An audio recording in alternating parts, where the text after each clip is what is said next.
आज से लगभग 35, 40, 50 साल के शुरुआती दौर में राजनीति का स्तर क्या हुआ करता था और आज का राजनीति स्तर इतना गिर चुका है कि लोग यहाँ तक उपद्रव कर चुके हैं। माँ बहन की गाली और तरह तरह के लोगों जैसे मतलब जातिगत हस्तक्षेप, जातिगत बात, इतना गिरा हुआ राजनीति कैसे हो, मतलब इतनी राजनीति का स्तर कैसे गिर गया? थोड़ा सा आप इस बारे में बताएं हमको। आप कबीर के एक दोहे से समझ लीजिए जी। कि कबीर साहब कहा करते हैं कि ऐसन जमाना आए ले उठो जी, ऐसन जमाना आए पति बता के लुगरी ना जोड़े, भड़ुआ खाए मलाई उठो जी, ऐसन जमाना आए। आज राजनीति में जो आ रहे हैं, सच में यह कहिए तो आज राजनीति में जो राजनीतिक है लोग अपने घर बैठे।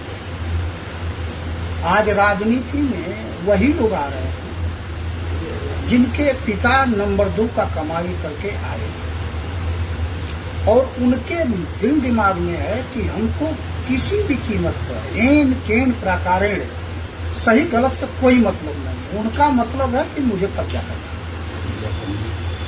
और जब हमारी नीयत कब्जा करने की होगी तो हमारे अंदर जो सही गलत का भाव है वो खत्म हो जाएगा। आजादी के बाद राजनीति होती थी लोगों को ऊपर उठाने। आपने देखा कि तमाम सारे अभियान चले राजनीति की वजह से ही, जो ना कृषि में लाल बहादुर शास्त्री के नारे से कृषि में क्रांति हुई और उस क्रांति की स्थिति यह पैदा हुई कि आज हर घर में अन्न की कमी कोई नहीं है और अन्न जो है सड़ रहा है या विदेशों भेजा जा रहा है।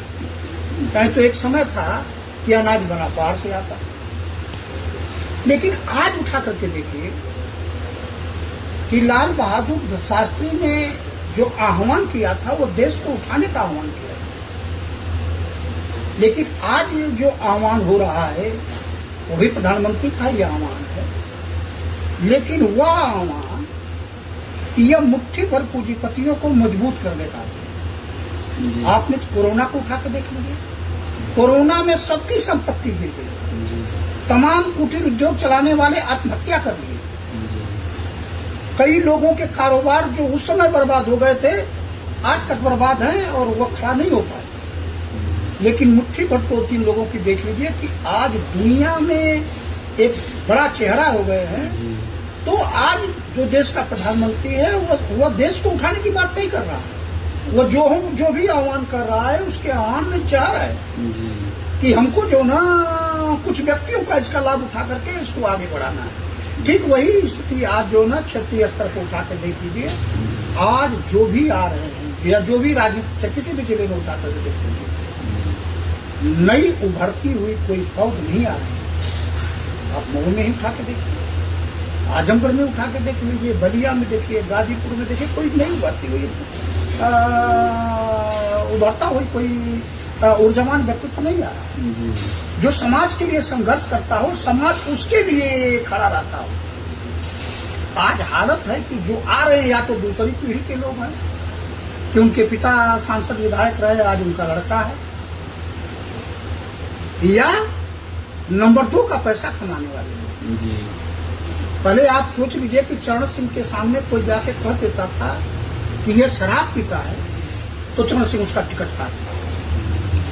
यही घोसी का टिकट में गड़बड़ी हुई थी, चरण सिंह दोहरी घाट में आए थे और हरिशंकर तिवारी को गलती से टिकट जो ना बड़हलगंज में चिल्लूपार में मिल गया था और मन से कहा कि गलती हमसे हो सकती है, आपको गलती मत करना।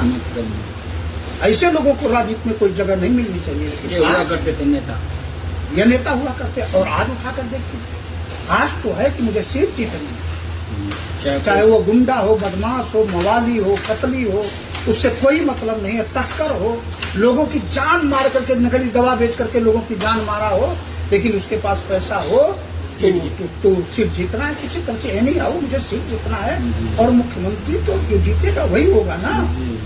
आज देख रहे हैं खरीद फरोख्त में जो आदमी कभी रुपया देखा नहीं होगा उसको आज जो ना 100 करोड़ रुपए में खरीदा जा रहा है। सोच रहा कि बाद में हम विधायक बनेंगे कि नहीं बनेंगे, जी, जी। कम से कम 100 करोड़ रुपए आ तो जाएगा।